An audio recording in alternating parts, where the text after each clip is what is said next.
राधे राधे। आज गुरुवार के दिन भगवान श्री हरि नारायण हम सभी पर अपना आशीर्वाद हमेशा बनाए रखें, ऐसी मैं शुभकामना करती हूँ। आइए जानते हैं आज का दैनिक पंचांग। आज है 21 नवंबर 2024 का दिन। मार्गशीर्ष मास के कृष्ण पक्ष की आज षष्ठी तिथि है।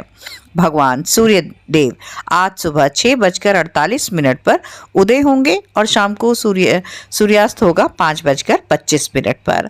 आज का जो अभिजीत मुहूर्त है वो होगा सुबह 11:45 से 12:38 तक। तो अभिजीत मुहूर्त एक बहुत ही सिद्ध मुहूर्त होता है, एक अबूझ मुहूर्त होता है। तो इस समय में हमें अपना कोई भी शुभ काम जिसमें हम सिद्धि चाहते हैं वो हम कर सकते हैं। आज का जो राहु काल है वो रहेगा दोपहर 1:26 से 2:46 तक। तो राहु काल की समय अवधि में अपना कोई भी शुभ काम हमें प्रारंभ नहीं करना चाहिए। योगों में आज है शुक्ल योग, जो कि पिछले दिन से ही चला रहा है और वो रहेगा आज दोपहर 12 बजे तक और उसके आगे ब्रह्म योग लग जाएगा। आज नक्षत्रों में शुक्ल योग एक बहुत ही शुभ योग होता है अपने नाम के अनुरूप ही। इस योग में किए गए कोई भी कार्य जो होते हैं वो बहुत ही उनमें हमें पूर्ण सफलता मिलती है। और ये कार्य ऐसे होते हैं उसी तरह से जैसे मधुर चांदनी रात में चंद्रमा अपनी किरणें बरसाता है, तो इसी तरह से शुभ इस शुक्ल योग में किए गए कार्यों में हमें उसी तरह की सफलता मिलती है। योगों में नक्षत्रों में आज चंद्रदेव गोचर कर रहे हैं पुष्य नक्षत्र में। जी हाँ, आज चंद्रदेव पुष्य नक्षत्र में हैं। जो पुष्य नक्षत्र शनिदेव जी का नक्षत्र है, महाराज का नक्षत्र है। तो और आज ये गुरुवार के दिन होने की वजह से ये गुरु पुष्य नक्षत्र कहलाता है। गुरु पुष्य नक्षत्र इस दिन गुरुवार के दिन होने से इसकी ऊर्जाएं कई गुना ज़्यादा बढ़ जाती हैं और इस दिन का बहुत ही शुभ संयोग होता है। तो पुष्य नक्षत्र एक बहुत ही शुभ नक्षत्र है।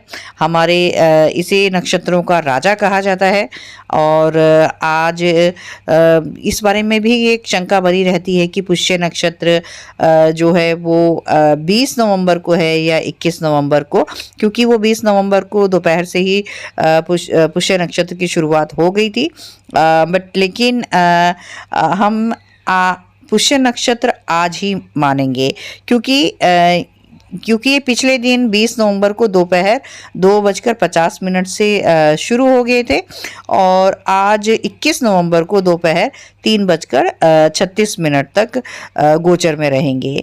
लेकिन उदया तिथि के अनुसार जब हम किसी भी व्रत को, त्योहार को, किसी भी पर्व को जब हम मनाते हैं तो हम सूर्य व्यापनी तिथि के अनुसार ही हमें उस व्रत को, उस पर्व को मनाना चाहिए। और उदया तिथि के अनुसार आज 21 नवंबर को ही पुष्य नक्षत्र मनाया जाएगा। तो हमारे शास्त्रानुसार 21 नवंबर को ही पुष्य नक्षत्र है और गुरुवार को होने से इसकी ऊर्जाएं कई गुना ज़्यादा बढ़ जाती हैं। और गुरु पुष्य नक्षत्र एक बहुत ही शुभ नक्षत्र होता है न, ये नक्षत्रों का राजा है।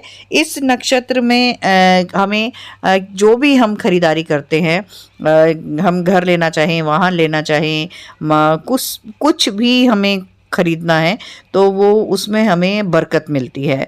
तो इस समय में हम अपना कोई भी पैसा इन्वेस्ट कर सकते हैं तो माँ लक्ष्मी की विशेष कृपा रहती है।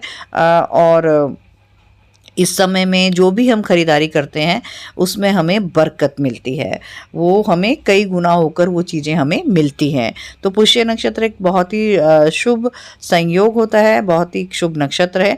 तो इस समय में मैं तो ये कहूँगी कि मैं हमेशा बोलती हूँ कि अगर कुछ भी ज़्यादा अगर आप ना कर पाएँ तो इस दिन आप चावल ज़रूर खरीद कर लेके आएँ, तो क्योंकि और उसे अपने घर के भंडार कक्ष में रखें। तो आप थोड़े से भी चावल लाकर अपने चावल के उसमें आपको उस दिन रखना चाहिए ताकि उसमें आपको बरकत आपकी हमेशा बनी रहे। तो और आज ये जो पुष्य नक्षत्र हैं ये शनिदेव के नक्षत्र हैं। तो जिन किन्हीं के भी पुष्य नक्षत्र अतिमित नक्षत्र है वो आज के दिन इसकी ऊर्जाओं के साथ जुड़ें। जैसे शनिवार के व्रत रखकर शनिवार के दिन भगवान शनिदेव के मंत्र की चैंटिंग करके शनिवार को पीपल के वृक्ष पर दिया जोड़कर और इस नक्षत्र के जो देवता होते हैं वो होते हैं बृहस्पति देव। तो इस नक्षत्र के लोगों को प्रातःकाल उठते ही सर्वप्रथम ओम बृहस्पतिये नमः मंत्र का जप करना चाहिए। अपने किसी भी शुभ काम को करने से पहले बृहस्पति देव को अवश्य याद करना चाहिए। इस नक्षत्र का जो सिंबल होता है वो होता है गाय का थन। तो इन्हें कामधेनु गाय का कोई भी स्टैचू अपने घर पे अपने आसपास हमेशा रखना चाहिए। इस नक्षत्र का जो एनिमल सिंबल होता है वो होते मेल गॉड।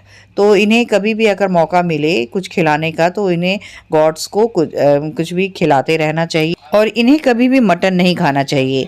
इससे ये अपने जीवन में असहनीय पीड़ाओं को न्योता देते हैं। इनका बर्ड सिंबल होता है वो होता है सी क्रो।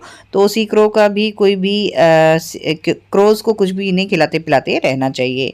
इनका ट्री जो होता है वो होता है पीपल का पेड़। तो इन्हें आज के दिन पीपल के पेड़ को लगाना चाहिए और अपने जीवन काल में पीपल के वृक्षों को लगाते रहना चाहिए। इस तरह से और उसको नर्चर करना चाहिए, जल देना चाहिए, परिक्रमा करनी चाहिए, उसके पास बैठना चाहिए।